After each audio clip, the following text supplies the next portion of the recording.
ya, kita melihat bahwa ada sebuah perumpamaan yang disampaikan oleh Tuhan Yesus. Kalau kita buka dalam Alkitab kita melihat bahwa perumpamaan yang disampaikan itu masih ada dalam sebuah rangkaian, yaitu khotbah di bukit. Kalau kita buka yang pasal 5 gitu ya, dari pasal 5 sampai 7 itu masih merupakan satu kesinambungan. Ketika Tuhan Yesus naik ke bukit lalu kemudian mulai mengajar, menyatakan apa yang jadi misinya ketika dia datang ke dunia. Termasuk juga apa yang kemudian menjadi keinginannya untuk dilakukan oleh murid-muridnya. Dan dalam menggambarkan misinya juga keinginannya bagi setiap muridnya, Yesus kemudian menggunakan sebuah perumpamaan atau dalam budaya Ibrani disebut masyal gitu ya. Dan masyal ini biasanya memperbandingkan dua hal.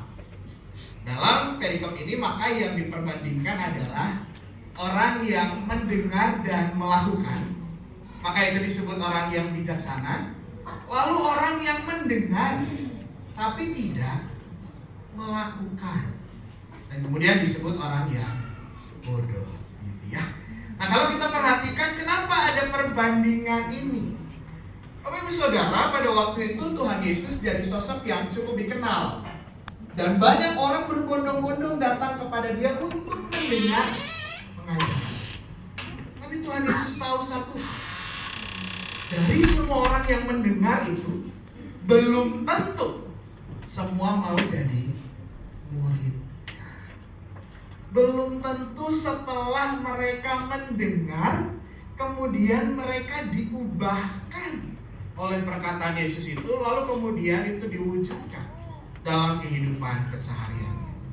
Oleh karena itu dalam perkataan ini dikatakan setiap orang yang mendengar perkataanku ini dan melakukannya, ia sama dengan orang yang bijaksana yang mendirikan rumahnya di atas batu. Padahal Bapak Ibu, kata mendengar yang dikatakan di sana bukan sekedar dengar masuk kuping kanan keluar kuping kiri gitu. Kalau kita perhatikan dalam bahasa Yunaninya akowo atau akoe itu artinya adalah mendengarkan dengan sungguh. Atau kalau kita cari dasarnya gitu ya, ini tindakan yang melibatkan setiap organ tubuh gitu ya. Sehingga apa yang didengar dan dilihat itu, pengalaman itu diserap dalam diri. Sehingga menjadi sebuah pembelajaran. Bapak Ibu bayangkan ini perkataan berarti perkataan yang keras sekali. Karena mendengarkan dengan serius saja menurut Tuhan Yesus belum cukup.